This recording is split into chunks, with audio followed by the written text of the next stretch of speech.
sem... Como é que nós vamos fazer? Já está gravando. Agora Bom, é. Miguel Nicoleles, é um prazer ter a sua presença aqui no Tutameia, em que a gente faz essas transmissões sempre buscando trazer para o nosso público um personagem que nos ajude a compreender melhor o Brasil em que a gente vive e para poder atuar melhor aqui, não é? Acho que a gente podia começar conversando aí. Você está com o boné do Palmeiras, teve uma grande alegria ontem e tal, mas eu queria começar lembrando que hoje, o dia que nós estamos fazendo essa gravação, é o dia do professor, né?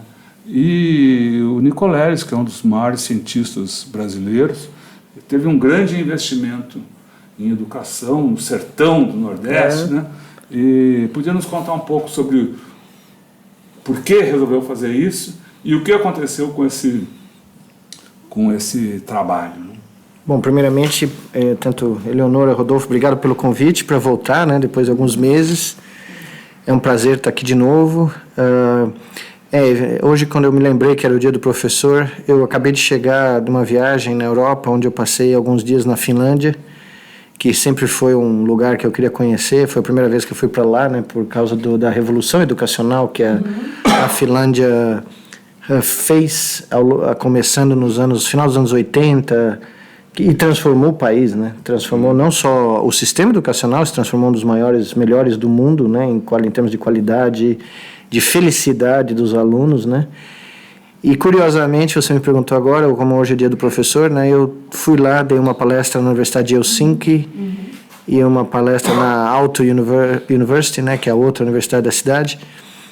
Apesar de ser uma palestra científica, eu depois conversei com alunos, encontrei alguns brasileiros, inclusive, e essa questão da educação, né, eu fiquei, por exemplo, descobri que o Brasil mandou 200 professores da Paraíba para estagiar na Finlândia, para aprender o que aconteceu do ponto de vista da gestão educacional e como eles mudaram tudo lá, e que isso se perdeu, né, porque na volta não houve mais respaldo na tentativa de usar o que eles tinham aprendido lá. E hoje é dia dos professores e eu justamente hoje de manhã me lembrei, minha avó foi professora, né, e foi uma pessoa talvez mais importante da minha formação intelectual, mas eu me lembrei dos meus professores lá de Natal, que em 2005 nós abrimos as portas do Instituto de Neurociência em Natal, né, de 13 anos atrás, e 2 anos depois nós inauguramos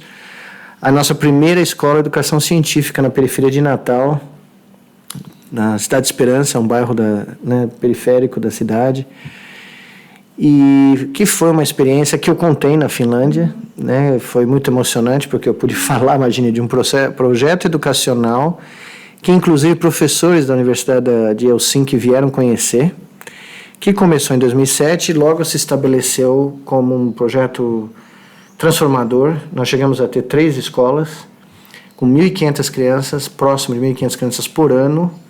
Foram 11 mil e poucas crianças que se formaram ao longo de 10 anos, uma experiência que ganhou, né, visibilidade mundial, apareceu na Scientific American, na Science, na Nature, professores do mundo inteiro vieram visitar a gente, né? Imagine, o Brasil tem um projeto referência de educação, né?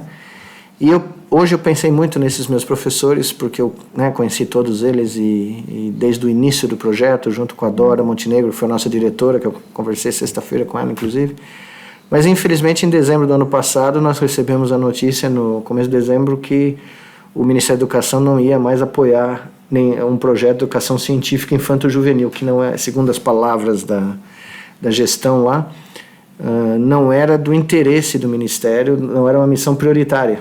E isso nós tivemos, 2 semanas, 10 dias, para simplesmente extinguir o projeto. E eu estou há 10 meses varrendo o mundo em busca de apoios, né, porque eu vou em todo lugar do mundo e as pessoas conhecem o projeto, e quando eu conto a história, né, por exemplo, eu descobri que ex-alunos nossos estão entrando nas universidades federais, encontrei com pessoas que são agora professores, orientadores de um ex-aluno nosso, né, alunos estão trabalhando no Instituto de Pesquisa de Natal, de Macaíba, perdão, que é chamado Natal, mas na verdade ele fica em Macaíba, né? Ou seja, tudo aquilo que a gente sonhou que era possível fazer, aconteceu. Nós criamos um ciclo virtuoso, onde crianças da escola pública de uma cidade considerada dormitório de Natal, Macaíba, né, que é uma cidadezinha pequenininha, com 60 mil habitantes, que nunca tinham vislumbrado a possibilidade de conhecer ciência, ou nem sonhado em ser cientistas profissionais, né, que não era o objetivo do projeto. O projeto nunca foi direcionado a formar crianças para serem cientistas, foi para introduzir ciência na vida dessas crianças. E foi um troço arrasador, foi revolucionário, não só para as crianças, como para as famílias. Porque, de repente, as famílias dessas crianças começaram a ver a relevância da educação. Eu gosto de contar essa história, acho que eu já até falei a última vez, que no momento que essas crianças começaram a decolar, as famílias se sentiram com a necessidade de voltar a estudar. Que legal, hein? Voltaram para o EJA, voltaram para estudar à noite, porque, né, você tem uma criança de 10 anos, 12 anos, que começa a te contar o mundo que você nunca ouviu falar, e de repente as famílias, nós tínhamos crianças do Quilombo lá perto, né, quilombolas, e enfim, foi um projeto que eu acho que entrou para a história da região, e eu tenho muita esperança em retomá-lo, né, num momento melhor, ou quando eu tiver apoio aos outros, né, não só, eu tenho dadas as incertezas do país, a gente não sabe se a gente vai conseguir ter qualquer tipo de apoio público aqui, né, que é o que seria de se esperar, né, porque quando eu falei isso na Finlândia, o pessoal olhou para mim com uma cara de pano, né, não entender como é que um governo se nega a manter o financiamento de um projeto educacional que tem os indicadores tão vitoriosos, tão claros, né, de qualidade e de transformação, né, social, não só... E além do que, essas crianças agora vão ser multiplicadoras, né, porque elas entenderam a relevância da educação, a educação de alto nível, elas sentiram o gosto de ter acesso a uma educação de alto nível, e elas vão ser os nossos profetas aí, né, pelo mundo afora, que sejam onde elas forem, né, porque elas vão lembrar da onde veio, né. E no Dia dos Professores eu gostaria de homenagear esses professores que infelizmente depois de 10 anos trabalhando conosco, as pessoas maravilhosas que deram tudo de si, muito mais do que a gente poderia esperar, né, que infelizmente nós não tivemos condição de mantê-las porque simplesmente foi imposta a nós a necessidade de acabar com o projeto, porque o Ministério foi absolutamente decisivo em dizer que haveria suporte reduzido para as outras atividades, mas as atividades educacionais de ciência tinham que ser eliminadas. O que para mim é um contraponto gigantesco, né? Curiosamente, o ministro que foi responsável por essa decisão não se elegeu em Pernambuco, então é quase que uma justiça poética, né? Porque, infelizmente, as nossas prioridades estão todas de cabeça para baixo nesse momento, né? E você dizer que o Ministério da Educação, foi o que eu falei na plateia na Finlândia, o Ministério da Educação do Brasil não acredita em investir em educação científica infanto-juvenil, é um paradoxo tão gigantesco, né, que qualquer sociedade minimamente civilizada olharia para um negócio desse e falaria, não, tem algo muito errado aí, né? Eu estava voltando a essa carta que vocês receberam do Ministério, era exemplar, no sentido de parece defender uma volta à Idade das Trevas, né? Que os jovens não podem ou não devem ou não interessa ao Estado desse que está aí, né? A iniciação científica da juventude. E é a juventude da periferia de uma grande capital, né? Imagine você aqui em São Paulo, né? Eu não sei, faz tantos anos que eu não caminho por São Paulo assim, né? Mas você ir para Osasco, Capão Redondo e criar um projeto de educação científica para 1.500 crianças, as crianças começarem a melhorar o desempenho escolar, entrarem na universidade, né, saírem do Brasil para fazer estágio, sei lá. E de repente você chega e fala, não. Aqui eu não quero isso aqui. Isso aqui não é para... Essa criançada não é para... Você entende? Para mim foi muito chocante. Eu esperava tudo, né? Eu esperava que tudo pudesse acontecer, porque o Brasil caiu nessa espiral autodestrutiva, né? Eu chamo da autofagia nacional. Na realidade, para mim, é o projeto nacional de autofagia mais estuporante, né? Mais inacreditável do século XXI. Eu fiquei pensando, que nação, nos últimos, 19 anos, desse século aqui, criou um processo de autofagia tão dramático? Você pode falar Líbia, Síria, mas são conflitos, né, são guerras civis, vamos dizer, a parte, esses países, eu não consigo ver nada tão dramaticamente autofágico como o que está acontecendo no Brasil nos últimos anos, né? E, evidentemente, a gente viveu, nesses últimos 3 anos, o projeto Natal, completamente cercado, né? A gente viveu num estado de sítio, porque a gente não sabe o que vai acontecer. Nesse período do golpe. Sim, no período do golpe, desde 2016, 15, 16, né? O grau de incerteza, para você ter uma ideia, há algumas semanas atrás, eu tinha acabado de chegar na Europa, uma gangue de criminosos invadiu o campus, rendeu todos os professores, funcionários, com escopeta, com coisa, deram tiro em carro, roubaram todo mundo. Isso é um campus absolutamente dedicado à ciência, educação, atendimento materno-infantil, e de repente eu estava no outro lado do mundo recebendo o telefonema do meu diretor científico dizendo, não, nós acabamos de ser invadidos.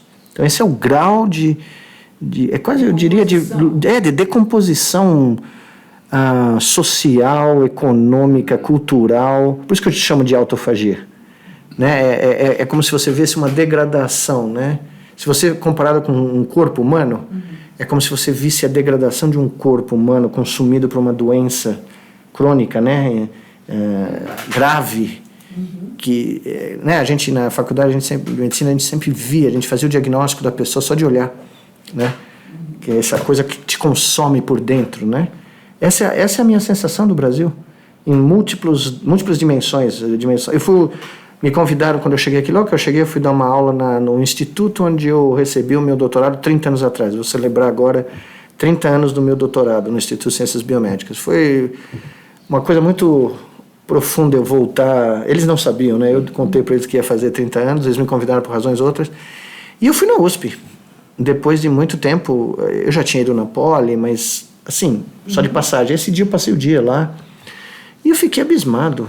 Fiquei comovido com o grau, conversando com os professores, né? O grau de estresse, o grau de dor, o grau de... As pessoas viraram as universidades, e não é só aqui também, isso eu tenho que dizer, mas mais aqui, as universidades brasileiras estão virando grandes cartórios, onde a burocracia acadêmica, ela toma 90% do tempo. Eu falo, né, para todo mundo que eles são os heróis aqui no Brasil, porque eles têm 5 empregos ao mesmo tempo. Eles têm que dar aula, eles têm que pesquisar, têm que fazer extensão, eles têm que levantar dinheiro e eles têm que administrar toda a papelada infindável, né? Agora a CGU decidiu que o professor universitário tem que pôr o ponto no lugar público do departamento do ano inteiro, onde você vai estar, que horas do dia. Eu nunca vi um negócio desse. Isso parece a militarização do ambiente acadêmico.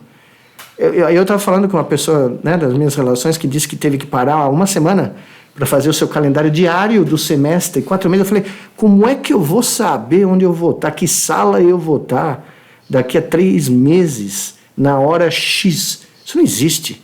Isso nunca existiu em ciência, né? Agora, como é que o cara vai fazer ciência? Aí eu olhei para esses colegas da USP e me deu um aperto no coração, sabe? De ver o grau de estresse, de moral baixa, sabe? Das pessoas sofrendo cotidianamente, diariamente, para sobreviver na sua paixão, e a paixão indo embora, né? Porque quando você assina o papelzinho lá, que todos nós assinamos para ser cientista, ninguém nunca assinou para virar burocrata, entendeu? Para virar preenchedor de relatório de atividade, porque no Brasil é incrível. Você tem que preencher o relatório de prestação de conta e atividade antes de fazer qualquer coisa. porque é a única coisa que interessa. Não interessa o que você fez, o produto intelectual, científico. Aí eu fui na aula, aí eu vi os alunos da USP, um monte de alunos que apareceram, fiquei muito feliz com isso. Mas você vê as pessoas vindo e falam, eu assinei para ser cientista, eu quero ser cientista, eu quero fazer isso, mas falta papel higiênico, falta rato, falta... Né, você vê o prédio em condições, né? Tem lugares que eu entrei lá que está idêntico de quando eu fiz meu doutorado, 30 anos atrás, né? Não houve nenhuma reforma, não houve nenhum tipo de manutenção. E aí você fala, ser professor no Brasil é quase um ato é um ato de heroísmo, primeiro. Mas é mais do que isso, é quase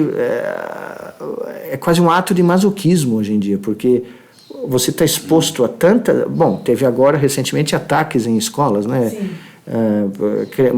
Grupos, né, que nem sabem o que estão fazendo, na minha opinião, atacando, né, professores em sala de aula, fazendo... Supostamente grupos de apoiadores do... Bom, é o que dizem. E o espanto que eu queria falar para vocês é que, como eu passei essas últimas semanas dando aula na Europa, está todo mundo aturdido.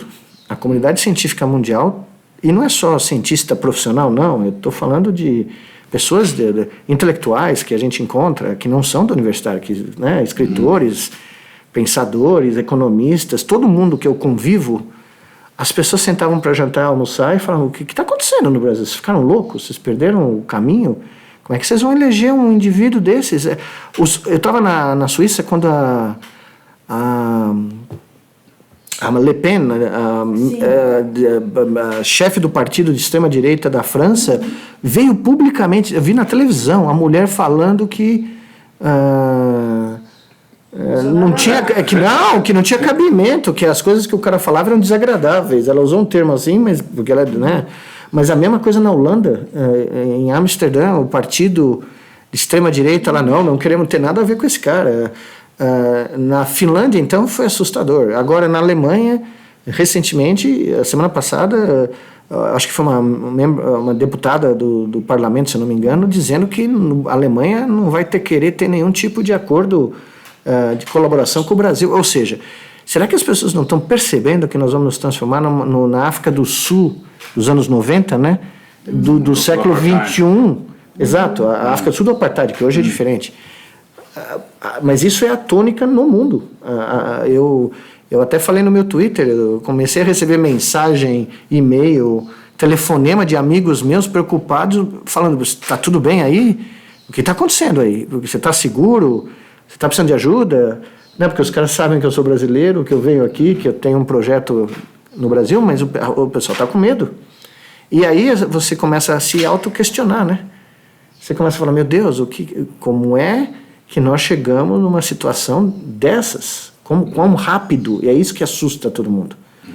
Porque eu falei numa entrevista que todo mundo meteu o pau em mim em 2013 e 2014, mas era a pura verdade. Eu ia para os países, qualquer lugar do mundo, e as pessoas falam, o Brasil é a nossa esperança.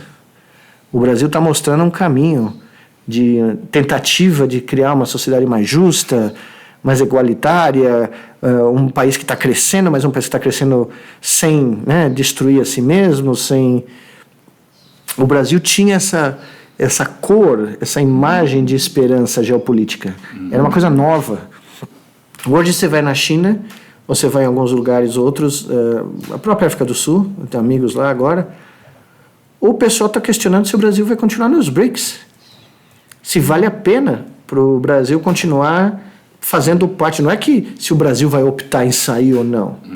Se a Índia, China, Rússia, África do Sul vão querer a presença do Brasil lá. Porque já foi um desastre com o interventor aí, né, o Temer, né, que para mim o nome dele só pode ser interventor. Já foi um desastre, porque ele foi completamente isolado das discussões geopolíticas que realmente importam, né? Num momento crucial, onde a China e a Rússia estão estabelecendo relações comerciais, discutindo se vão manter o dólar ou não como moeda de circulação, que é o grande pavor americano, né? O dólar deixar de ser a moeda franca de garantia das grandes transações comerciais. E o Brasil estava no meio dessas discussões até recentemente. O Brasil ocupava tanto é que o Xi Jinping veio aqui. O pessoal fala o diabo, né? Falou o diabo da Dilma, fez o escândalo. Quem veio visitar Dilma aqui em 2014? ou 15.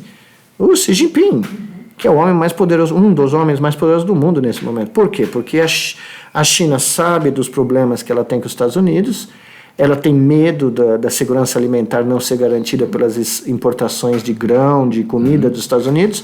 Quem é o parceiro que ia suprir essa demanda gigantesca? O Brasil.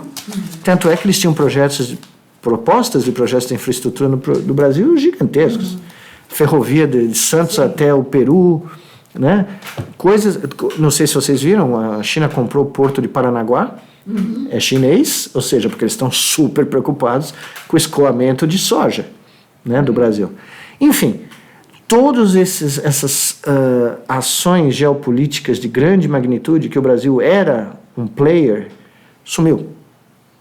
Numa velocidade, 2 anos, 3 anos. Então, as pessoas me encontram, né, e perguntam, como é possível um país dar um tiro, não é nem mais no pé que eles falam, é um tiro na cabeça, porque é isso, né, é cometer suicídio internacional, de se transformar numa proposta que está sendo aparentemente comprada pela maioria da população aqui. Ela é mais atrasada do que o neoliberalismo americano atual, que já é um terror. Mas ela tem caras de direita nos Estados Unidos, economistas, políticos, falando que não, que é isso, o que o cara está propondo aí é algo que vai para trás, sei lá, 70, 80 anos. Mas por que tudo isso? O que ele representa, então? O que o Bolsonaro representa? Quem ele representa e quem está por trás dele, essa é a pergunta. Nos Estados Unidos você fala the $1 million question, entendeu? Essa é a grande pergunta. Ele por si só é uma figura patética, entendeu? É um indivíduo ignorante, uma pessoa sem nenhuma formação. Outro dia eu estava vendo aqui, eu descobri agora recentemente que ele foi expulso da escola de oficial. Eu não sabia disso, eu descobri recentemente. Como é possível? E pelas razões que foram listadas lá, que são assustadoras. Se você, por exemplo, nos Estados Unidos, se você é expulso do West Point, vamos dizer, o equivalente, aquela academia militar equivalente a, né, de alto status, a nossa aqui, agulhas negras, né? Você nunca mais tem uma carreira em vida pública, porque é considerado um demérito para a vida toda, né? Você é dos fuzileiros navais, se você é expulso lá dos Marines, você não é eleito para síndico do teu prédio. Nenhum americano vai confiar num cara que foi jogado fora de uma academia de alto prestígio como essa, entendeu? Para ser sincero, eu não consigo nem acreditar, não acredito que os militares brasileiros nacionalistas que acreditam no Brasil, que têm uma conexão com o Brasil, suportam esse cara. Eu não consigo acreditar nisso, eu não consigo pôr na minha cabeça. Porque o que ele propõe é pior do que foi feito no golpe de 64. Muito pior. Porque é uma devastação, a gente já conversou isso a última vez, é uma devastação total da soberania nacional. E eu não consigo acreditar que a alta-oficialidade brasileira seja dominada por pessoas que não queiram manter o Brasil como uma nação soberana. Então é muito difícil para mim entender. Eu visitei a base de Alcântara alguns anos atrás, encontrei o coronel que dirigia, que eu sempre esqueço o nome dele, é um pecado, porque foi uma das... Né, eu tinha toda uma resistência com, né, o setor militar, cresci durante o golpe, então era uma coisa muito difícil para mim. Pô, encontrei esse cara que foi doutorado no ITA, queria fazer doutorado em neurociências, o cara veio conversar comigo. Eu fiquei fascinado, o cara foi um exemplo do militar que você quer ter no seu país, sabe? Um cara que te defende a sociedade brasileira, defende a necessidade do Brasil desenvolver tecnologia de ponta própria, como a tecnologia espacial. Visitei Alcântara, eu queria chorar de emoção. O cara me mostrando as dificuldades, mas os caras estavam lá, a base toda feita com tecnologia brasileira, me contou do acidente, tudo o que aconteceu, mas aí eles reconstruíram tudo. Sabe, aquilo me deu uma... Eu recomendaria a qualquer brasileiro que quer descobrir o que é ser brasileiro, ir lá e ver o que aquilo é. Tá? Com todas as dificuldades, o Brasil estava isto aqui de se transformar numa nação com capacidade de colocar objetos em órbita. Nós estávamos, literalmente, a alguns quilômetros de distância de ter a capacidade. Provavelmente houve algo lá, a possibilidade de sabotagem é muito real, ela nunca foi descartada, nunca foi provada, mas que existem suspeitas. Agora, quando eu conversei com esse coronel, Eu vi que tem setores das Forças Armadas que acreditam no Brasil, que acreditam na democracia, acreditam na manutenção do Estado de Direito e que acreditam no desenvolvimento tecnológico, científico, humanístico do país. Né? E agora a própria base de Alcântara está sendo colocada, não diria à venda, mas... Não, mas ela está sendo negociada. Negociada com os Estados Unidos. Ela está sendo assim negociada em termos que a gente não sabe. Em termos que a gente não sabe. A Embraer, para mim, é outra faca nas costas, entendeu? Porque me disseram hoje que existe dentro da Embraer executivos e até funcionários que são a favor dessa fusão para poder ser competitivo com porque a Bombardier foi comprada pela Airbus, mas não tem jeito de fazer isso. Você não precisa se entregar de mão beijada, né? Você pode criar joint ventures, você pode criar parcerias onde você mantém a autonomia e a soberania de uma empresa como a Embraer. E o Estado brasileiro não pode abrir mão de uma empresa como a Embraer. Para mim, é um crime lesa pátria. Entendeu? Apesar da Embraer não ser uma empresa estatal, evidentemente, ela está na Bolsa de Ações, mas o Brasil tem o domínio, o Golden Share, entendeu? Então, o Brasil tinha, sim, o que dizer. E o que o Brasil disse? Nada. O Brasil não disse nada. O Brasil virou a âmbito internacional, de grandes negociações, né, dos ambientes onde se decide como o mundo vai para frente. O Brasil saiu de protagonista para café com leite. Ninguém está mais nem aí com a opinião brasileira, porque é ridícula. Nós nos mergulhamos numa mediocridade que é produto desse processo autofágico. Veja, nós temos especialistas em indústria aeronáutica, né, geologia, de prospecção de profundezas marítimas. O Brasil é provavelmente o líder mundial. Nós temos provavelmente os melhores geólogos da Petrobras do mundo, a tecnologia de ponta, né? As reservas brasileiras não são só 17 bilhões. Nós só exploramos uma merreca da costa brasileira. Nós temos, do Rio Grande do Sul até a Amazônia, o pré-sal está lá. É que não deu para prospectar, é gigantesco, né? Se a Venezuela tem 100 bilhões conhecidos de reserva de petróleo, eu não duvido que o Brasil tenha um potencial próximo disso. E nós temos gente capaz de avaliar se essa ideia tem mérito ou não. O que nós estamos fazendo? Nós estamos, para jogar a água da banheira que sujou, nós estamos jogando o bebê que tomou banho na banheira junto. É uma coisa de louco. Quer dizer, teve gente que cometeu ilícitos na Petrobras, joga na cadeia, prende, né? Mas não destrói a maior empresa nacional. A empresa não tem culpa do que aconteceu. A empresa não é imputável. Em nenhum lugar do mundo é. Quer dizer, se um cara comete um ato ilícito na Boeing ou na Apple, a justiça americana prende o cara, mas ela não acaba com a Boeing, porque sabe que a Boeing representa dezenas de milhares de empregos e uma base não só de impostos, mas uma base de reconhecimento mundial para os Estados Unidos que é imperdível. Você nunca vai permitir que a Boeing ou a Apple sofram com atos isolados dos indivíduos. A Volkswagen é exemplar disso. Ela acabou Veja. Você ter o caso que, sabidamente, houve fraude nos testes de emissão de poluentes. Né? E, no entanto, a empresa foi punida, os responsáveis foram, mas a empresa... Mas o governo alemão não jogou a Volkswagen na cesta do lixo, né? Não pode. Será que a Siemens... A Alemanha vai tocar algum dia na Siemens? Nunca. Teve todos os escândalos do metrô aqui de São Paulo, que nunca são levados a termo aqui em São Paulo. As maiores empresas francesas, não é? Alstom. Eles pegaram os caras lá da Alstom, mas eles não destruíram a Alstom. Continuam vendendo para o Brasil. Continuam vendendo, mas não só para cá, continuam vendendo para o mundo inteiro. Agora, o que fez a China? A China decidiu que ia conectar todo o país por trens de alta velocidade. Trem-bala, que nem no Japão. Desenvolveram o trem-bala deles. Porque eles não queriam estar na mão de ninguém. Porque eles sabiam que eles podiam sofrer boicotes, podiam sofrer... Né? Os caras foram... E eu viajei no trem-bala chinês, é impressionante. Uma bate de 10 no qualquer trem que eu viajei no mundo. Eu pensei, Japão, Suíça, viajei nos trens mais sofisticados do mundo. Aí você faz Xangai, Beijing, 500 km por hora, 490 km por hora, você fala, putz, grila, e aí eles ainda vão pôr o trem supercondutividade que eles estão para instalar.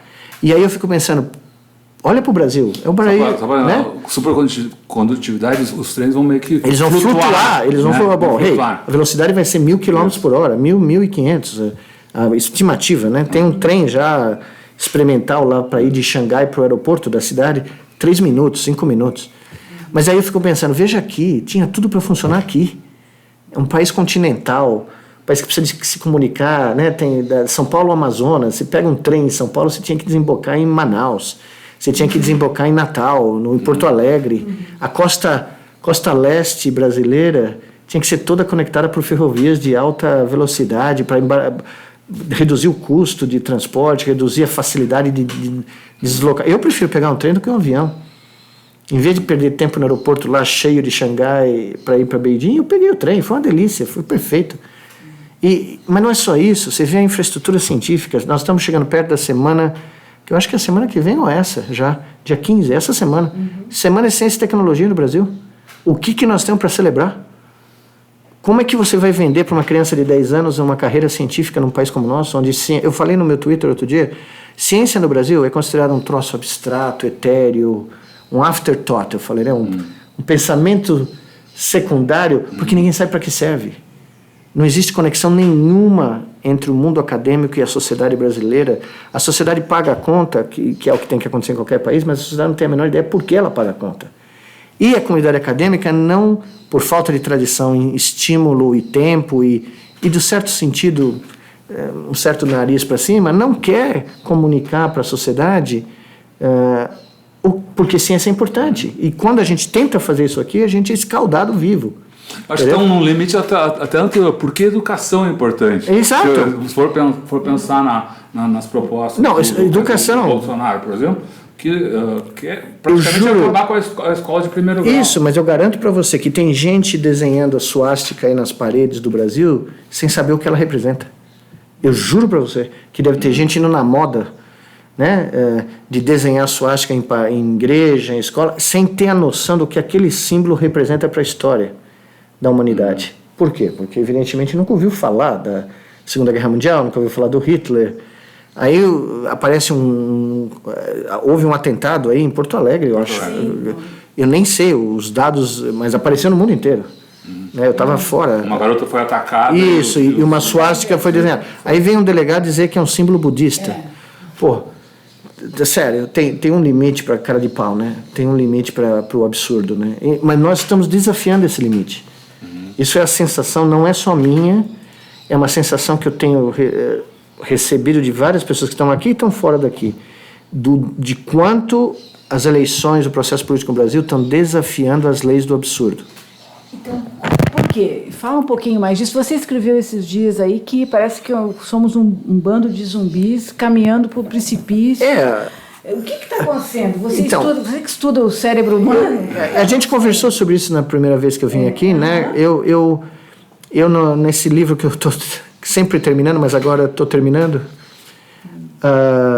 esse mês aqui eu tenho que entregar, então não tem mais saída. Eu contei da história de Ruanda, do massacre de Ruanda, onde pessoas que eram vizinhas, pessoas que eram amigos de bairro, pessoas que jogavam futebol juntas, conviviam em comunidades, né?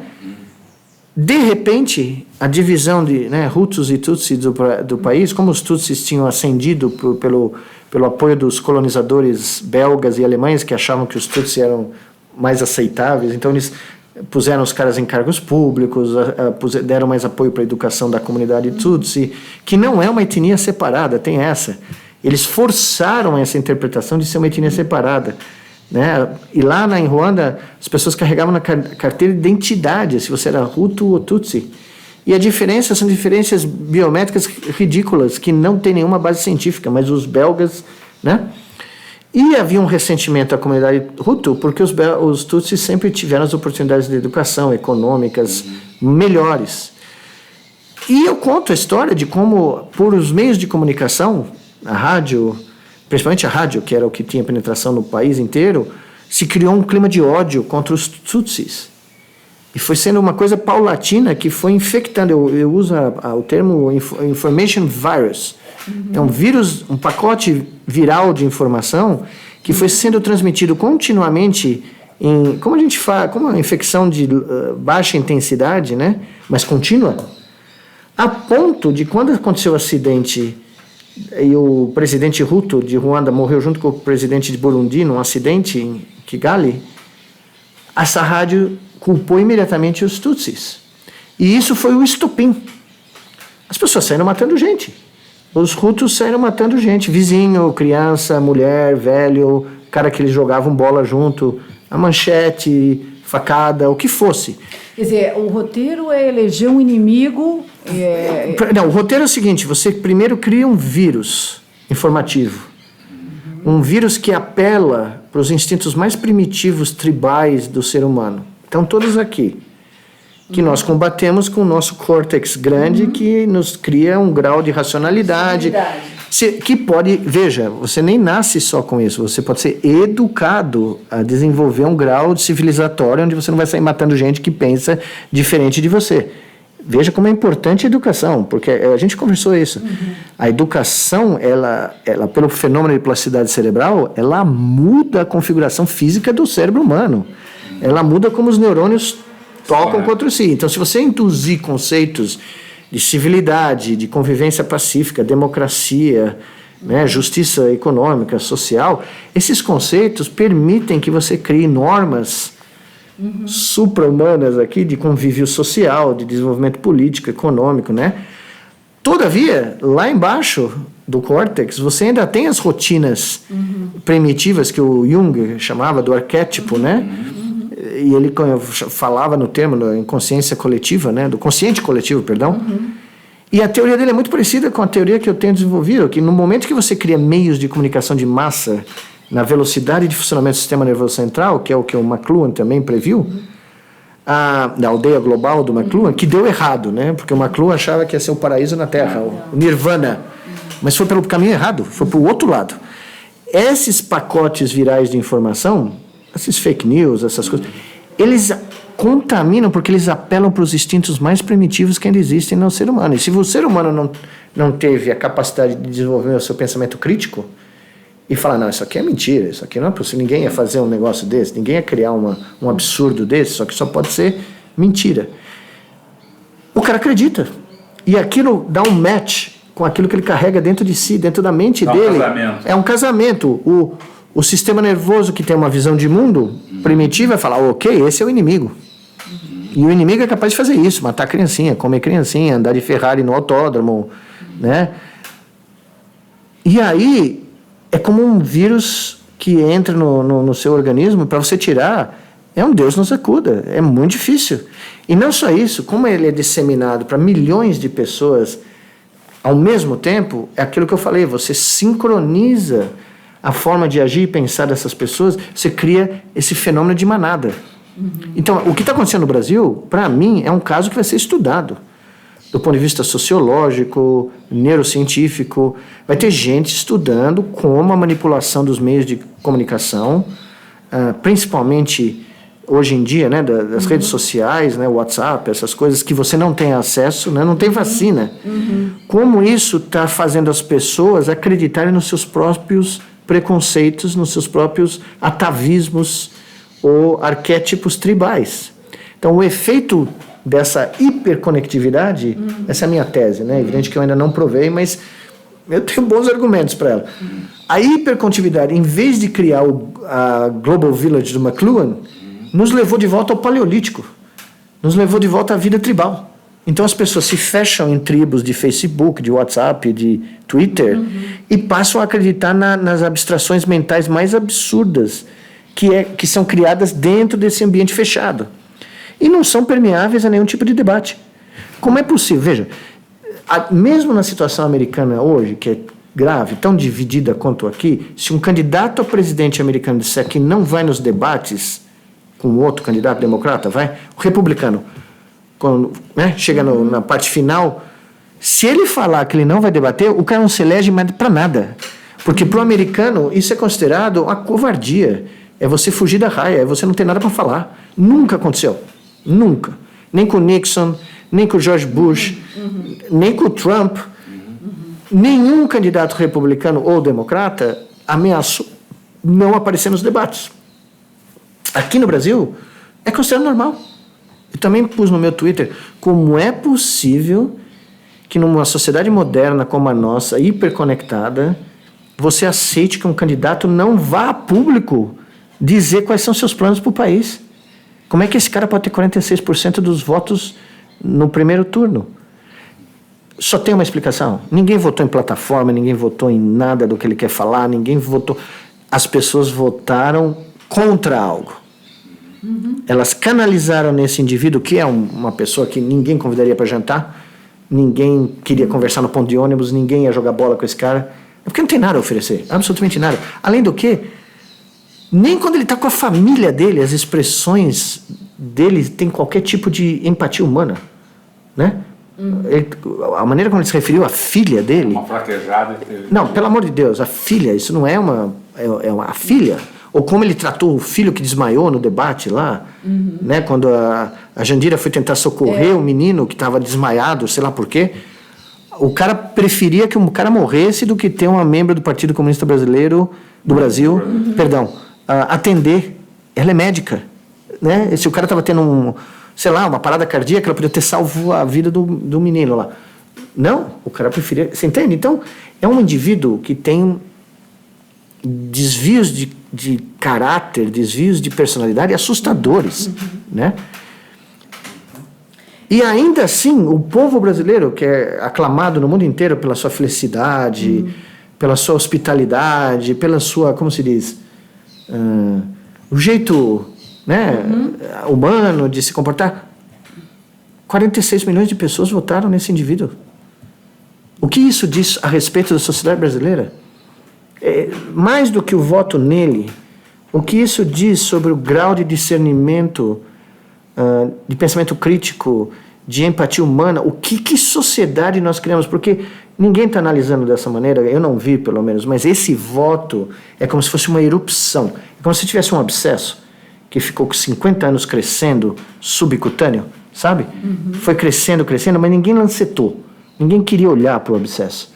E, de repente, essas eleições lancetaram o abscesso. E o abscesso veio à tona. E explodiu. Quer dizer, o que para mim, que vejo de fora um pouco isso é reflexo do processo de democratização do Brasil, que nunca olhou para trás e falou, não, peraí, nós temos que dar um jeito e fechar esse capítulo que foi o golpe de 64. Nós não podemos deixar isso aberto. Nós não podemos deixar certos protagonistas dos crimes mais bárbaros que ocorreram nesse período simplesmente... né, saírem andando aí dando tchau e virarem heróis da extrema-direita, né? E foi o que aconteceu. Porque tem pensamentos que estão aflorando aqui, que nós que vivemos o período anterior, eles são coisas piores do que eu ouvia quando eu era criança aqui na época dos anos 70. Mas vem do âmago da sociedade brasileira. Porque, veja, todo mundo está falando, não, ganhou no Sudeste, no Sul... no centro, ele teve uma votação expressíssima, significativa no Nordeste. Ele ganhou em João Pessoa, ele ganhou em Natal, ele penetrou em áreas onde você jamais esperaria que um indivíduo desses, com o discurso racista, o discurso contra as pessoas mais humildes, o discurso contra tudo que é programa social, que tirou, né, um número expressivo de famílias da miséria no Nordeste, esse cara ganhou. Você recebeu votos de um povo que provavelmente vai ser a primeira vítima de um eventual governo. Que aconteceu nos Estados Unidos também.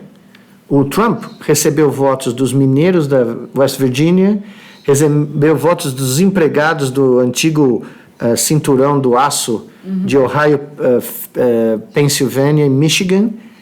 Os caras mais ferrados da economia americana, os caras que foram abandonados pelo sistema, que foram jogadas à própria sorte quando essas indústrias saíram dos Estados Unidos, né? A indústria de aço, né? A mesma indústria automotiva contraiu.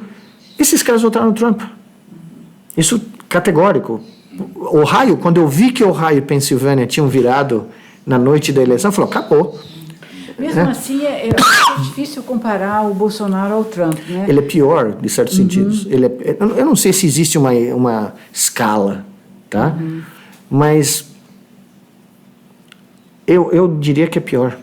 E eu não tenho nenhuma simpatia pelo Trump, pelo amor de Deus, mas ele é pior porque ele está galvanizando, apesar que isso está acontecendo nos Estados Unidos também, mas ele está galvanizando um movimento que é totalmente acéfalo. É um movimento de ódio, puramente de ódio. E aqui, esse movimento ele é mais assustador porque ele penetra em segmentos da sociedade que você não imaginaria que ele seria aceito. Né? Pessoas com alta formação educacional tendem a votar nele.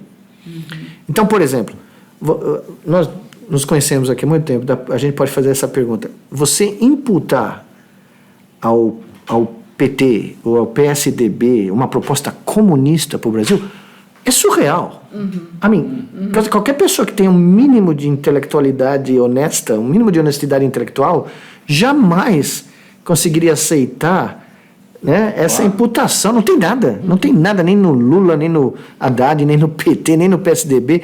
Imagine, nenhuma pessoa em qualquer lugar do mundo aceitaria isso como crível. Mas aqui cola. Mas né? A gente está vivendo como... É o medo. É o medo. É o medo. É a sociedade do medo. A gente conversou sobre isso. Os marqueteiros políticos, há muito tempo, descobriram que você apelar para o medo é a válvula de escape para qualquer candidatura que não tem proposta alguma propositiva, proposta real para o país. Porque quando você aperta o botão do medo, né, o que é o comunismo aqui no Brasil? É uma escapatória que serve para tudo há 50 anos, há mais, 70 anos, certo? Desde a intentona de 35, onde 6 gatos pingados em Natal fizeram um barato e 10 gatos pingados no Rio de Janeiro fizeram outro, que não tinha menor organização, menor chance de suceder. Tanto é que o Luiz Carlos Prestes era contra a realização dos ambos dos movimentos, quer dizer, foi um foquismo doido. Eu conto no meu livro o que aconteceu em Natal, no meio de Macaíba, eu conto. É ridículo o que aconteceu, porque os caras fugiram. O pessoal do batalhão fugiu, por isso que eles tomaram Natal. Só que em uma semana acabou a brincadeira. Enfim, desde aquela época, essa ameaça que nunca existiu nem próximo da realidade no Brasil, nunca houve nenhum momento em que essa ameaça era crível, do ponto de vista do Brasil se transformar num país comunista. Nunca. Essa é número 1. Outra, Venezuela. Quem aqui foi para a Venezuela? Quem aqui sabe o que está acontecendo na Venezuela? Não aqui, mas aqui de fora. De repente a Venezuela virou a bruxa que dorme embaixo da cama de todo mundo. Né? Sem ninguém saber. Eu não sei o que acontece na Venezuela. Eu não tenho a menor ideia do que dizer. Porque eu não estou lá em loco e toda a informação que eu recebo ou é lá nos Estados Unidos ou é aqui. Eu não sei se eu acredito em nada do que chega em lugar nenhum. Entendeu?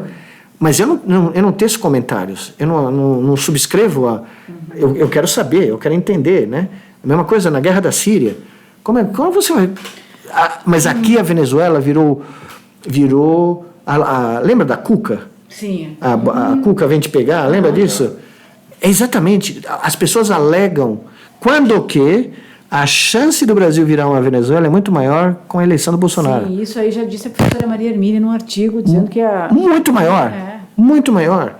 Porque a desorganização vai ser tão tremenda, a falta de qualquer tipo de controle, não, de proposta, de liderança.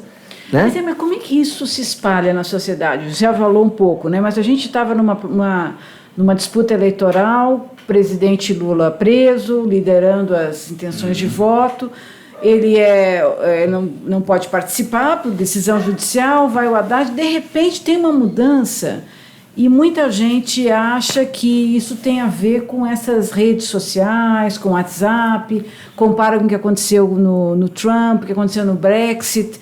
A gente tem pairando aí sempre as teorias conspiratórias do Steve Bannon, da ultradireita norte-americana que estaria por aqui. Isso pode... Notícias falsas. Essa que está acontecendo aqui pode ter a ver com alguma articulação internacional para colocar no governo o Bolsonaro, que não é que eu acho que não é que não tenha projeto, ele tem um projeto muito claro de entreguismo total. Não, eu digo o projeto, evidentemente... propositivo. Do ponto de vista positivo. Não, veja, tudo que você levantou são hipóteses. Isso. Agora, eu vou te falar um detalhe. Da mesma maneira que aconteceu na eleição americana, onde no começo da tarde, lá demora mais para... Aqui é muito mais eficiente. O resultado. Eu te contei essa história aí. Eu olhei na televisão no começo da tarde, antes de terminar, né? Logo que terminou, aliás, porque tem a boca de urna, né? A Hillary ganhou. Eu falei, bom, desliguei, fui trabalhar, fazer não sei o que eu estava fazendo. Meia-noite, 1 da manhã, eu ligo, Trump eleito presidente. Eu falei, não, peraí. Aqui, na véspera, os institutos de pesquisa soltaram... Aí você olha o resultado da boca de urna, ou depois o resultado da eleição, completamente diferentes. E aí? 24 horas. Ou seja, a volatilidade, ou os institutos realmente... Né? E tem muita coisa a ver com os algoritmos, com os modelos que são modelos que usam o passado para prever o futuro. Em situações de alta volatilidade, como a eleição americana e a eleição brasileira, fura tudo. Nos Estados Unidos, o New York Times errou. Pensa bem, a quantidade de dinheiro que o New York Times pôs para fazer pesquisas para a eleição presidencial americana, o órgão, né, mais renomado do jornalismo americano, furou vergonhosamente. Aqui todos erraram. Minas Gerais. Sim. O cara do Novo lá, que ninguém falava o nome do cara, ele quase ganhou no primeiro turno. Agora ele tem 70 e tantos %.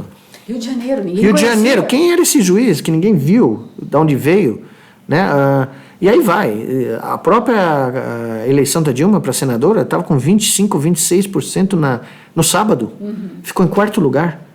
Então, veja bem, esse grau de volatilidade é reflexo do grau de divisão de uma sociedade. Nos Estados Unidos foi igualzinho. O Trump ganhou a eleição provavelmente dentro da window, do momento, da janela de tempo em que estava ocorrendo a votação. As pessoas mudaram de ideia na fila para votar, ou durante o voto. Foi tremendo, porque a boca de urna errou. Imagine a boca de urna aqui errar. A boca de urna aqui, pelo menos, chegou mais próximo, né? Agora, como estava lendo hoje, em alguma reportagem, faltaram 4 milhões de votos para o cara ganhar no primeiro turno. 4 milhões. Quando você para pensar nisso, num país como, né, com 140 e poucos milhões de eleitores, né, que são capazes... É inacreditável. É inacreditável quão próximo do abismo a gente chegou. E tudo leva a crer que esses são votos, boa parte deles são votos consolidados. Embora tenham sido capturados no último minuto, é isso que eu ia falar. Eles podem ter sido capturados no final, mas as pessoas parecem ter tomado essa decisão. Não é dizer que elas não podem mudar. Pode ser que elas ainda mudem, porque a volatilidade ainda é muito grande. Eu não acho que está decidido. Mas isso mostra quão frágil foi a resposta. Porque qual foi a estratégia? Medo. Você criar memes e fake news de coisas mais absurdas, né? Você tá a eleição brasileira, ela bateu a eleição americana porque ela começa a apelar para estereótipos de sexualidade, de crueldade, né? Dos níveis mais baixos de comportamentos humanos, que é difícil que uma pessoa veja isso e acredite. Mas as pessoas aparentemente acreditaram, né? Então você vê um cara sair de uma Ferrari amarela e o cara está falando, a Ferrari é dele. Cadê a prova de posse? O cara está saindo do lado do passageiro, o Haddad, né? Ele deixa alguém dirigir a Ferrari dele em São Paulo? Coisa estranha. Se eu tivesse a Ferrari, eu ia dirigir eu mesmo, né? E isso eu só estou dando um exemplo que é permitido para menores de 18 anos, porque as coisas que me contaram que surgiram né? Então aí você mostra que apesar de tudo que foi feito no período, né, 2002, 2014, onde o Brasil deu uma guinada para cima, que mesmo assim nós não penetramos no inconsciente coletivo. Nós não penetramos nos arquétipos da sociedade brasileira.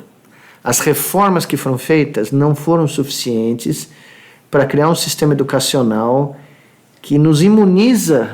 Essa é a única vacina. Eu estava pensando nisso hoje de manhã. A nossa única vacina contra essas loucuras todas, esse surreal, é a educação. É uma educação que cria pessoas que conseguem pensar criticamente, falar, não, isso aqui é um absurdo. Imagine que um candidato a presidente da República está propondo um barato desses aqui. Imagine um cara que é casado há 30 anos, tem filhos, tal, aonde que ele vai defender esse tipo de coisa? Não tem a menor lógica. E mesmo que você tenha dúvida, vamos achar outra fonte, vamos ver outra opinião, vamos perguntar para alguém. Você entende? A educação brasileira, as deficiências da educação brasileira não são criar mecanismos de gestão, que tem que ter, claro que tem que ter. Não são sabe, não é aquela coisa de tecnocrata. Não é aquele barato de pôr quadrinho com metas, não é isso.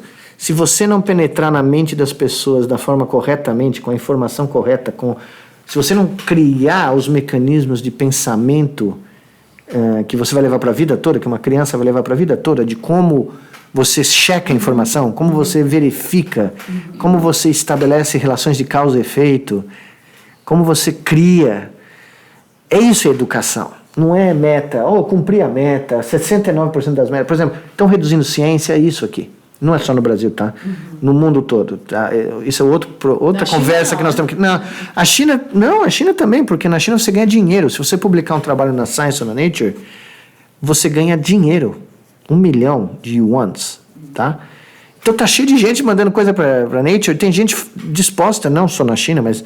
Por exemplo, de onde você acha que vem o maior número de falsificações científicas, de trabalhos científicos do mundo, nesse momento? Da Ásia. E não é só da China, é do Japão. Porque os caras...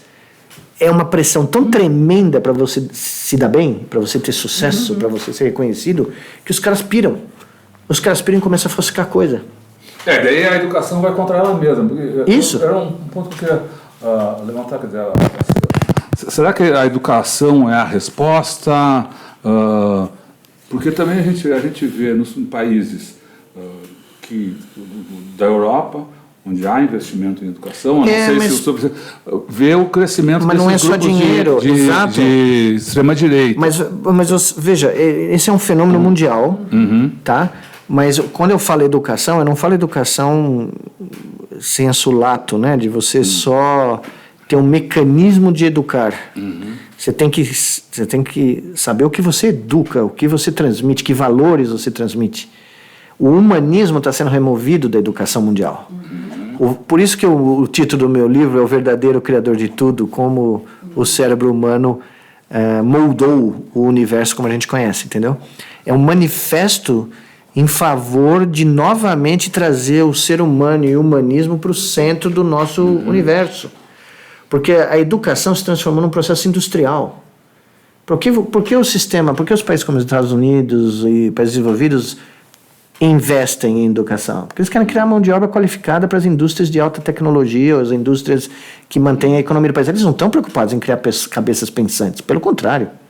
Meus filhos foram educados na escola pública americana e o militarismo americano, a visão militar que tomou conta do país nos últimos 70 anos, que agora é dominante, ela invadiu a sala de aula. As crianças, por exemplo, eu não sei se eu contei isso a última vez, mas quando a gente joga futebol aqui no Brasil, jogava, né? E um amigo da gente estava no campo e se machucava, torceu o tornozelo, caiu no chão. Todo mundo espera o cara, né, ser atendido, mas se você ficar conversando, bate papo com o cara do lado, você senta no gramado, sei lá. Nos Estados Unidos eu reparei isso, eu tomei um choque quando meu filho mais novo começou a jogar bem lacrosse, que é um jogo lá muito popular nas escolas americanas, que é uma redinha, que é como se fosse uma raquete de tênis, mas com uma cesta que você põe uma bolinha e passa. E aquilo é violento pra caramba, porque a bola pode machucar, o contato físico é que nem futebol americano. E meu filho é um menino grande, né? E era bom.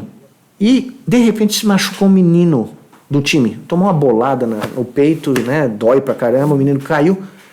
Todos os jogadores do time assumem a mesma posição. Ajoelham, põem um joelho no chão, põem o stick assim, como se fosse um fuzil no chão, e fica todo mundo imóvel esperando o cara, como se o cara tivesse caído num campo de batalha. Aí eu olhei para aquilo e falei, meu Deus do céu, olha o arquétipo do campo de batalha, chegou até aqui. A escola é ginásio, equivalente ao nosso ginásio, era ensino médio já, high school. Eles condicionam as crianças a se comportar como se tivesse o cara tomando um tiro no campo de batalha. Bom, a gente está vendo aqui agora essa discussão dos projetos educacionais, volta da moral e cívica, ensino à distância, Isso vai destruir a educação brasileira? Você que é professor, o que você diz disso que está sendo falado aqui? É até paradoxal, né? Voltar da Finlândia e cair nisso aqui, porque na Finlândia os caras estão tirando o computador da sala de aula. Os caras decidiram que não ajuda nos primeiros 9 anos, sei lá. Não é uma coisa tão...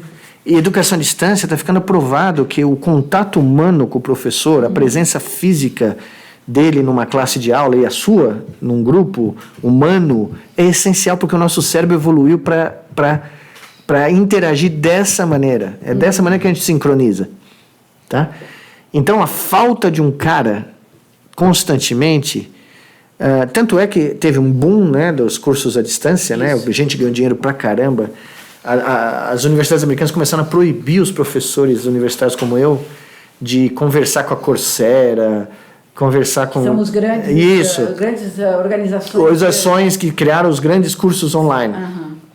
De repente, um ex-provosto da Duke, me contaram ontem, que mandava e-mail para mim o tempo inteiro, para que não podia dar aula no YouTube, não podia fazer nada porque eu tinha... Não, eu só, todo mundo. Era exclusivo da Duke, que os caras têm que vir para a Duke para me ver dar aula. O cara saiu do provosto depois de 20 anos, foi trabalhar para quem? Não, é quase piada, né? Mas então, todas as propostas que eu vejo aqui são propostas completamente rasas e são propostas que não vão no âmago do que o processo educacional é de verdade, porque elas não consideram o que eu chamo do cliente, que é o ser humano, que é o estudante. Se você não conhece o seu cliente, qualquer empresário sabe disso, como é que você vai criar um produto que o cliente queira comprar ou que seja útil para o cliente? Ninguém está preocupado com isso. Então, quando você fala, não, temos metas, os caras acham que eles podem reduzir um processo humano de intercâmbio de informação e conhecimento a uma meta. 90% da informação foi transmitida. Quem disse? Como você consegue medir isso? Não tem como medir. Como eu sei que o seu cérebro recebeu 90% do que eu falei porque você respondeu na prova? Aquilo é piada. Todo mundo sabe disso. No mundo inteiro isso já passou. Então, você não discute um processo educacional na profundeza que ele merece ser discutido. Para que um país quer ter um sistema educacional público? Qual é a lógica por trás? Qual é como dizem os americanos, né? O rational? Qual é a ideia que existe por trás de você desenvolver um sistema educacional? Ou um sistema científico. É a mesma coisa. A China sabe muito bem porque ela quer ciência. Os Estados Unidos também. O Japão também. A Índia também. Nós não temos a menor ideia. Cada um atira para um lado. Mas aí você vai numa universidade que é a minha, onde eu estudei, a Universidade de São Paulo, né? E você vê, é muito comovente, é muito tocante você ver como aquilo degradou, entendeu? Como as pessoas se sentem prisioneiras, elas não se sentem felizes ali. Elas se sentem prisioneiras de um sistema que você não tem como escapar. Por exemplo, eu dou aula há 30 e tantos anos, certo? Eu nunca preparei uma aula. Você não sabe, quando você entra na minha classe, o que eu vou falar, nem eu. Porque eu conheço o assunto e cada aula é uma aula. É claro, eu pus os meus slides lá, ou na noite anterior, nunca dei uma palestra igual. No sentido em que segui Hoje em dia, todo professor universitário da rede federal tem que upload todos os slides, todo o material de todas as aulas que ele vai dar do semestre inteiro. Então, os caras ficam loucos, porque eles perdem muito mais tempo fazendo esse upload, fazendo esse handshake com o sistema, que é não vou nem falar o termo, né? A USP tem, se chama Janus, Júpiter, acho que aqui em São Paulo, e tem uns outros, SIGA é o nome. Um gênio teve a ideia que para melhorar, e eu acho que veio de Natal, se não me engano é da UFRN isso. Um gênio achou, não, nós vamos melhorar a Universidade Federal fazendo que todo professor tenha que perder horas por dia fazendo o upload do material, sendo que o cara não tem mais tempo de pensar no que ele vai falar, ele não tem tempo de melhorar, ler, melhorar o conteúdo. Por quê? Porque ele vai perder um tempo enorme com a estupidez da burocracia que foi criada. Agora, me pergunta, você acha que o Einstein uploadou alguma aula dele, ou preparou alguma aula? Feynman, Niels Bohr, todos os caras que mudaram o mundo, nunca. O Feynman, ele escrevia no quadro negro com giz. O cara no livro dele conta que ele estava lá e às vezes ele tinha uma ideia, ele ia modificando a fórmula na medida que ele estava dando a aula. Você entendeu?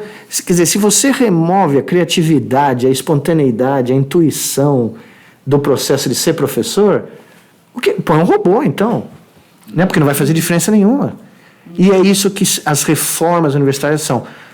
Quando eu soube que a CGU aqui exige agora que tem esse quadro com ponto, né? Mas não é ponto de você bater o ponto, aula por aula, hora por hora, tudo que você vai fazer. É gente que não tem a menor ideia do que é a dinâmica de uma universidade moderna. Não tem a menor noção. Então, dita a regra para dizer que tem transparência e accountability, né? Mas isso não... Né? Porque imagina o que está acontecendo. Imagina, quem vai ler essas listas? Quem vai verificar essas listas? Para que serve isso? Para o aluno olhar e falar, o professor no dia 29 de novembro vai estar na sala de testes às 4 da tarde. É ridículo. Claramente mostra como nós perdemos a noção. Né? E como se contrapor a isso? Essa eleição é um momento, é um passo em que pode ser dado para se contrapor a isso? Ou é uma coisa inevitável? Na minha modesta opinião, essa eleição é um plebiscito. Ela se transformou num plebiscito. Nesse momento, é um plebiscito. Ou nós vamos salvar a democracia brasileira e ver o que se faz no dia seguinte da eleição, com essa chamada, esse pacto, que está tentando se construir, mas que eu estou achando que está meio complicado, né? Porque a gente perde no primeiro turno e vai para a Europa. Quer dizer, nunca ouvi falar. Ulisses Guimarães perdesse uma eleição, ele não ia embora. Né? Na época da ditadura, quando começou a ter eleição, né? O Ulisses Guimarães estava aqui. Eu gostava muito do Ulisses Guimarães porque eu sentia no Ulisses Guimarães, eu era criança, mas aquela eleição em 74 que o MDB, o Quércia ganhou aqui, o Pedro Simão ganhou lá no Rio Grande do Sul, o Jarbas Vasconcelos ganhou no Pernambuco. Foi uma coisa de louco. Pedro Simão, que hoje está com o Bolsonaro. Pedro Simão que assinou ali, junto com outro lá no Rio Grande do Sul. Quem foi? Eu estou tentando lembrar. O Ibsen Pinheiro. O cara que foi caçado pela ditadura, né? Impressionante. É assustador. Não, mas então... O Brizola também não fugiu, tá? Não, que falta que faz o Brizola. Olha, sinceramente, eu admiro profundamente... claro, eu era uma criança, eu vi o Brizola chegar aqui em Congonhas, quando ele retornou na anistia, né? Porque falar o nome Brizola nos anos 70 aqui eu tinha uma curiosidade muito grande, porque tinham duas pessoas que você falava o nome, os seus tios queriam bater em você, que era o Brizola e o Prestes. E eu fui ver eles chegarem aqui em 79, porque eu falei, esses caras eu tenho que ver quem são, né? O Prestes era desse tamanho, assim, né? O Brizola, só dele entrar no aeroporto lá, você já tinha a sensação, porque era um cara, você pode discordar de um monte de coisa, mas um cara corajoso ele era. Ele ia viajar para a Europa? Não, ele não viajou. Em 89 ele perdeu e ele, dia seguinte, estava no palanque. O sapo barbudo. Porque ele sabia qual era o risco do Collor, que provou ser o quê? O que todo mundo esperava. Todo mundo que tinha 3 neurônios sabia o que ia dar no Collor. Agora, todo mundo que tem 2 neurônios nessa eleição sabe o que vai dar. Né? Veja, não vai dar em nada, porque se o cara ganha... porque eu não falo o nome dele, eu evito o nome dele o máximo que eu puder, mas se ele ganha, o meu maior medo é a noite e o dia seguinte. Porque, inevitavelmente, o Brasil vai entrar num colapso tal que ele não dura 2 anos. Aí, alguma coisa vai acontecer. Tenho certeza. O cara simplesmente não tem condição nenhuma. Como esse cara vai se encontrar com qualquer líder do mundo? Como esse cara vai lidar com um Congresso que ninguém sabe o que vai ser, porque o Congresso está dividido agora, mais fracionado do que foi, né? Por isso que eu acho que é um plebiscito. E veja bem, o outro lado ganha. O Haddad ganha, vamos supor que ele ganhe. A governabilidade é uma questão seríssima. Quem garante a governabilidade se ele ganha? Não é? Então, esse pacto que está sendo feito agora, tem que pensar em tudo isso. Além de ganhar a eleição, que já é um desafio tremendo, eu acho que ainda dá, mas é um desafio... E eu, sinceramente, eu acho que o Haddad... Eu vou votar nele, não tenho a menor dúvida, não tem nenhuma questão, só que ele tem que ir mais em cima. Ele tem que ser mais propositivo de mostrar quem é o adversário dele. Então é um plebiscito entre... 2 opções de país. Tá, então vamos lá. duas opções de país. É um país que vai se manter na Liga das Nações Civilizadas e Democráticas e vai tentar resolver seus problemas de uma maneira ordenada ou pelo menos civilizada, ou um país que vai optar pelo desconhecido do abismo sem saber onde está o fundo do abismo. É o que eu falei no meu tweet. Você vai pular no abismo nem sabendo se tem fundo. Ou seja, é um cheque em branco para um caos. Um caos que pode dizimar, é um caos pior do que o Collor, é um caos pior do que foi a Revolução, o golpe de 64, é um caos que, no limite, pode causar a fragmentação do país. Porque é um país geograficamente dividido, não é só... Né, as divisões demográficas de voto e de opção desses dois Brasis estão muito claras. E quem não garante que isso aqui não é a base de um movimento ultranacionalista aí, que inclusive pode levar à divisão do país. Aconteceu antes, aconteceu na Tchecoslováquia, aconteceu na Iugoslávia. Por que não pode acontecer aqui? Pode, claro que pode. Qual é a raiz de todos esses movimentos? O ódio, o medo, o ódio, a opção de que não dá para conviver com o diferente de você. Isso é um cenário de guerra civil que você está pintando aí. Eu não estou querendo ser alarmista, não estou querendo dizer que vai gente saindo atirando como na Síria, mas, porque nós não temos nem a índole nem a coragem, mas eu não descarto nada aqui, nada. Veja, eu falo com as pessoas na Europa, eu tenho um projeto lá em Natal, faço isso, os caras, é maravilha, isso aqui eu não ponho um tostão no Brasil. Aí eu falo, mas por que não? Eles falam, você está brincando? Eu não sei se o Brasil vai estar lá amanhã. Eu não sei quem vai garantir judicialmente a ordem constitucional, legal. Nós não temos segurança jurídica para nada aqui, não é? Então, os investidores lá fora estão olhando para o Brasil e falando, vamos esperar o resultado da eleição. Claro, vai ter os caras que vão vir aqui para se aproveitar do momento e rapar, né? Como fazer a xepa, como a gente falava antigamente, né? O país mergulha nesse caos, aí você compra tudo por nada, mas os caras que estruturalmente consideram o mercado brasileiro como algo estratégico estão segurando, porque eles não sabem, né? Se criou um grau de instabilidade jurídica tão grande. Começou com o golpe. Não, mas ele se aprofundou e os grandes agentes dessa insegurança jurídica não foram embora. Eles estão aí, soltando notícia 4 dias antes da eleição, tentando tumultuar, né? E curiosamente está cheio de gente agora sem fórum parlamentar, né? Privilegiado, né? Está cheio. Eu imaginei, acabou o dia da eleição, vai ser uma festa, né? Porque está cheio de gente, só que a gente do lado deles que está sem fórum parlamentar, né? Teve o ex-governador de Goiás, teve o Beto Richa, mas tem muita outra gente com coisa muito mais séria sendo, né, como se diz, alegada, desvios aí milionários, contas milionárias na Suíça, né? E todo mundo sem fórum privilegiado. E cadê? Onde estão? Então, as instituições que seriam a esperança da gente para manter essa opção de Brasil, independente do resultado da eleição, não estão lá. Por exemplo, Estados Unidos, entrou o Trump, né? Claro, todo mundo fala aqui, mas o Trump está aparelhando a Suprema Corte, porque é o que os caras aprendem a fazer lá no hardball da política americana. O Roosevelt fez a mesma coisa nos anos 30. A Suprema Corte não estava aprovando o New Deal, o que ele fez? Aposentou metade da Suprema Corte e pôs os amigos dele lá. Isso aí é histórico nos Estados Unidos. Veja o que aconteceu agora. Sim. Olha, eu não acreditava que os protestos iam ser desse tamanho lá, em Washington. Eu nunca imaginei que eu ia ver o dia, a área lá em volta do Congresso tomada por mulheres. Não pensei que isso ia acontecer, porque o cidadão médio americano é tão anestesiado em termos de política, ele é tão... que foi um processo, né? E eu acredito proposital, de emburrecimento da grande massa americana, televisão, né? A cultura que foi criada americana, celebridade, esporte, tudo, os caras simplesmente deixaram o país ser tomado pela elite, a elite faz o que quer e a eleição é um mero exercício aí, né? Porque os interesses, se compram as eleições lá, né, legalmente, né, os interesses, você põe 100 bilhões numa candidatura versus a outra, não tem como concorrer, né. Lá, que eu achei que ia ser o extremo da polarização, você tem ainda instituições que seguram a onda.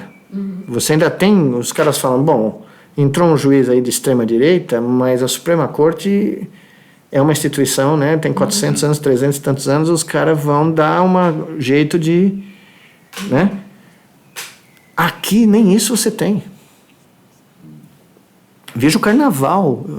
Eu não sei onde eu estava na Europa, um juiz da Suprema Corte do Brasil dá uma liminar X, permitindo a entrevista do Lula. Sim. No fim de semana vem um colega dele, que aliás... No mesmo dia, é que eu acho que eu estava na Finlândia, eu acho. Exato. Nenhum juiz da Suprema Corte é maior que o outro. Ou seja, quando esse cara toma uma decisão, é final, em teoria. O cara deu uma liminar, não tem como o outro... Não era nem uma liminar, era uma decisão. Era uma decisão final, pois seja... Decisão final. Uma decisão monocrática de um cara lá, o Lewandowski, ela não pode ser revogada por outro cara. Ela tem que ir a plenário, é o mínimo. Nem o presidente, eu não sei, eu nunca ouvi falar que o presidente do Supremo Tribunal pode vir e passar por cima, não pode, até onde eu saiba. De repente eu vejo o jornal no outro dia, abro a internet, não, foi revogado. Sem anuência do presidente do Supremo. Não, mas o presidente do Supremo na segunda-feira disse que pode. Aí o Lewandowski, estou ofendido, tal, bom, some.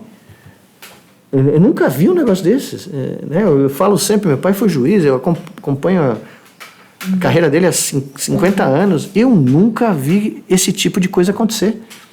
E aí não vai a plenário. Tinha que ter aparecido aqui na terça-feira, tinha que ir lá e afinal de contas a eleição era no fim de semana. Nada vai a plenário. Ou se vai, aí vem... Ou seja, virou um melê completo, virou uma coisa disforme, assustadora, porque você recorre para quem? Não é? Você tem um cara que é reconhecido no mundo inteiro, né, o presidente Lula. Hoje, você vai fora do Brasil, aqui se você falar isso, os caras te matam, mas ele é o novo Mandela. Os caras fora do Brasil estão tratando ele como o novo Mandela. Todo mundo de fora olha para o processo, não tem nada. Não tem prova, não tem nenhuma... Aí vem as pessoas falam, não, mas o candidato, aí o Haddad fala com presidiário. As pessoas não passam nem na mente de que pessoas são acusadas incorretamente e acabam presas. Está cheio de casos nos Estados Unidos, aqui, né? E que nesse caso em particular tem juristas do mundo inteiro apontando as falhas crassas. Nós não estamos falando de falhas técnicas mínimas, né? Elementares, que não seriam aceitas em nenhuma corte fora do Brasil. Aliás, não seriam aceitas em várias cortes aqui no Brasil. Eu acredito sim na existência de um número enorme, provavelmente majoritário, de juízes corretos, honestos, como meu pai foi. E eu acredito muito, sempre acreditei, que existem essas pessoas abnegadas e que não querem aparecer em jornal.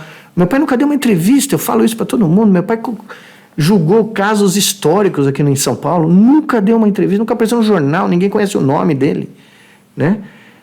E ele fala isso, eu nunca falaria sobre um processo em curso. Eu não sou protagonista, eu tenho que estar embaixo do subterrâneo fazendo trabalho técnico, né?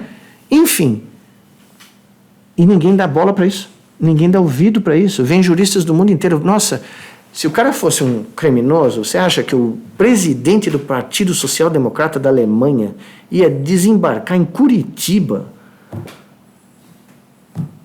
Não tem cabimento, né? Então, esse é outro aspecto, para terminar, do nosso grau do absurdo, da cultura do absurdo. Nós estamos no meio de uma cultura do absurdo. Nós estamos numa tsunami surreal, numa tsunami do absurdo. No sentido em que essa tsunami é tão poderosa, violenta e descomunal em tamanho e forma que ela não para com nada, ela não dá ouvidos a nada, ela não reflete sobre nada e ela não consegue imaginar nenhum caminho outro que não seja o caminho da tsunami, que é esse caminho que nós estamos vendo, né? Gente sendo agredida, Veja, você viu hoje, eu não sei se é manchete, ainda preciso confirmar, espero que seja notícia verdadeira, né? Uma mulher aqui no Brasil foi confundida por um bando de louco como se ela fosse um transexual. E foi agredida. Quer dizer, a barbaridade é tão grande porque nem o fato dela ser ou não ser não justifica absolutamente nada, né? Mas ela ainda foi confundida. Olha o grau. E aparentemente ela estava dizendo, porque os caras falavam todos os epitetos racistas, e ela tentando dizer, não, vocês estão enganados. Você entende? Então, essa tsunami, ela ameaça engolir o país. Eu falei já de soberania, eu já, né, na outra conversa, mas é muito, tá ficando mais do que isso. Ela ameaça afogar a cultura, a civilização brasileira. Porque quem vai lidar conosco? Quem vai lidar com um cara que diz que aceita as doutrinas do nazismo, aceita visões do nazismo? Quem? Não é? Quer dizer, para você ter essas pessoas que a gente conversou, a Le Pen e outras personalidades da extrema-direita mundial, pedirem distância do cara, é porque a coisa é séria, nós não estamos de brincadeira, né? Os nossos vizinhos aqui da América do Sul... A quem interessa, então, o Bolsonaro? A quem interessa? Interessa a quem não quer o Brasil sendo um país protagonista. Interessa criar o caos. Veja, o Brasil. Olha o padrão. Líbia, Ucrânia, Egito. Olha o padrão. Isso aconteceu já em vários países. A Primavera Árabe. O que foi a Primavera Árabe? Olha o que sobrou da Líbia. A Líbia hoje é um país em caos. A Síria, a Líbia, todos esses países tiveram processos muito semelhantes aos nossos. E eu não tenho provas, não posso afirmar nada, mas essas guerras assimétricas, híbridas, assimétricas, elas têm impressões digitais lá, muito claras. Tá? Entre outras, a gente não sabe. Às vezes eu fico imaginando que isso são ações deslocadas até, em certos sentidos... Dos estados. São ações de grupos que estão lutando pela dominação financeira do país, do país não, do mundo. Algumas delas eu nem sei se o Obama tinha notícia do que estava acontecendo. Essa é a sensação que eu tinha morando lá. Às vezes os caras me pegam de surpresa, a sensação que dava é que eles não tinham nem iniciado a coisa, ou nem sabiam... Claro, a gente não tem acesso a todos esses documentos, então você não tem como falar nada embasado, mas é só olhar a história da Líbia, do Egito, da Tunísia, Síria, Ucrânia. É muito parecido. O Brasil incomodou muito. Eu falei na outra entrevista aqui. Se você for olhar todas as votações das Nações Unidas no período que o PT foi governo no Brasil, todas as vitais, Irã, Síria, todas as votações que eram Israel, o Brasil estava do lado contra os Estados Unidos. E o Brasil começou a ser cogitado para ser um membro permanente do Conselho de Segurança Nacional, Segurança da ONU, perdão. Saiu de pauta, imagine. Hoje em dia soa como piada se você falar um negócio desse em Nova York.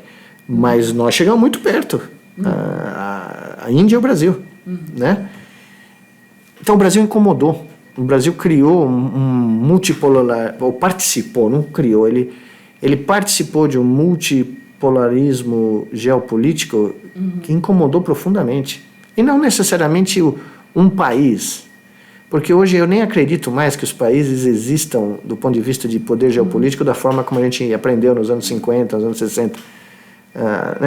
O sistema financeiro tem muito mais poder hoje, ele é muito mais globalizado e exerce muito mais poder do que talvez a gente imagine, né?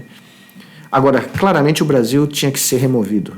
Isso para mim é quase notório como protagonista internacional, e foi feito. Primeiro com a questão política, o golpe político, mas agora tem a segunda fase. Porque o potencial econômico do Brasil é muito forte. No momento que o pré-sal é removido do controle do Estado brasileiro, você tira a fonte de receita. O que sobrou? Sobrou agronegócio, basicamente. né? É 30% das exportações brasileiras, mas é a única coisa que você está ali até agora estável, né? E mesmo assim, uns doidos aí tentaram dar um tiro no pé, né? Então... Sim, dentro do próprio agronegócios que sustentou a candidatura Bolsonaro, há divisões, porque o sujeito fala tanta coisa, agressão ao meio ambiente, uma série de coisas, quer dizer que os próprios exportadores brasileiros de grãos estão com receio de não ter os seus produtos aprovados nesses mercados, porque é uma coisa tão... Veja o que aconteceu com a JBS, o que aconteceu com, né? De repente, certos países chaves pararam de comprar... Né? Rússia, né? Parou de comprar carne brasileira, né? Agora, isso tudo se encaixa a destruição das universidades federais.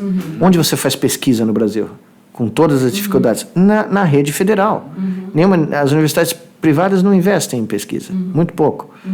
Então, se você dizima ou privatiza esse sistema, você mata a chance do Brasil criar autonomia tecnológica e científica. Então, veja, é um plano arquitetado, é uma estratégia de destruição. Né? Eu não sei se tem uma pessoa que pensou isso, eu não acredito que se reuniram numa sala e tal, mas é assim, vamos aniquilar, vamos cortar a perna do negócio. E foi isso que fizeram conosco. A minha descrição metafórica é de um cara que corre, um belo corredor de 100 metros rasos, talvez nem 100 metros rasos, vai 1.500, que era o que eu corria. O cara é bom pra caramba. E ele tá começando a chegar na elite. Ele tá pra chegar nos 3 caras lá da medalha. O técnico de um dos caras lá entra na pista e corta a perna do cara. Entra de voadora nas pernas do cara, quebra a perna do cara. O cara sai da pista e não vai correr mais. Tinha que ser algo decisivo, assim, entendeu? Tinha que ser algo para aniquilar as nossas chances. E dependendo do resultado da eleição, ontem à noite eu pensei nisso. Como se você contasse o golpe em algo épico, esse é o grande finale, entendeu? Esse é o prego no caixão. Porque entrando no poder essa turma, já foi impossível tirar o Temer, né? Aliás, a fragilidade do que nós tínhamos antes foi exposta pela dificuldade em não conseguir tirar o Temer de lá. Isto aqui entrou pelo voto. Para você ter qualquer reação a isso, vai ser muito difícil. Então é o paroxismo, é o último paroxismo do golpe, essa eleição. E ela não pode ser perdida, né? Então, não está definida a história ainda, né? Não. Até o último... Não, mas quem criou o plano do golpe não criou para perder essa eleição, né? Não. Porque eles não são trouxa, eles sabem que esse é o passo, né? É o epílogo, esse é o grande epílogo, né? E se passar, se for aprovado, legitimizado pelo voto popular, né, apesar de todas as aberrações que estão ocorrendo nessa eleição, é muito difícil você reverter. Né? Acho que... então tem que parar antes, né? Tem que parar antes. Tem que parar nas eleições. Tem que parar nas eleições, né? Muito bem, acho que é isso. É isso aí. Quer falar mais alguma coisa? Não, acho que... acho que... Já a gente sempre faz entrevista, conversa, chegamos no final, mas tem a mensagem. A minha única mensagem é eu permaneço extremamente esperançoso que ainda haja pensamento crítico racional no Brasil. Eu ainda, com todas as dificuldades, com todas o que eu vivi aqui nesses últimos 20 anos e com o que eu vejo, né? Eu ainda creio que no momento decisivo, no momento final, nós vamos escapar por um fio de cabelo da tragédia, do caos, da barbárie. Porque essa é uma decisão entre a civilização e a barbárie. E eu acho que essa, na minha modesta opinião, era a agenda que devia ser batida nos próximos 15 dias. Não tem mais nem debate partidário aqui. Se você não é eleitor do PT, se você não gosta do PT, não faz a menor diferença nesse momento. A escolha é entre a barbárie e a civilização. É uma democracia. Né? As pessoas falam, não, mas o cara vai entrar pela democracia, o cara vai ser eleito pelo povo. Bom, olha pela história, quantos entraram lá e o que fizeram? A história já viveu isso. A história se repete como farsa, já dizia alguém aí, muito famoso. Né? Então, a minha última esperança é que no momento decisivo, um número maior de brasileiros que quer manter o Brasil como nação soberana, democrática, civilizada, não misógina, não homofóbica, não racista, chegue lá e vote não pela opção do partido, nem mesmo pela pessoa. Apesar de eu gostar muito do Haddad, não é isso. Vote por uma opção de país, que nos mantenha na comunidade internacional e nos mantenha no mundo civilizado. Porque a outra opção é, como eu falei, é um pulo no abismo sem saber onde ele termina. Né? Então é grave nesse ponto. Ótimo. Então a gente agradece aqui muito a sua participação, a sua entrevista, e caminhamos aqui para o nosso encerramento com o nosso bordão poético, político aqui de finalização. A gente termina então, como sempre, a nossa transmissão com o contrapoema do Augusto de Campos, o contrapoema Lula Livre, que vou botar na telinha. Lula Livre.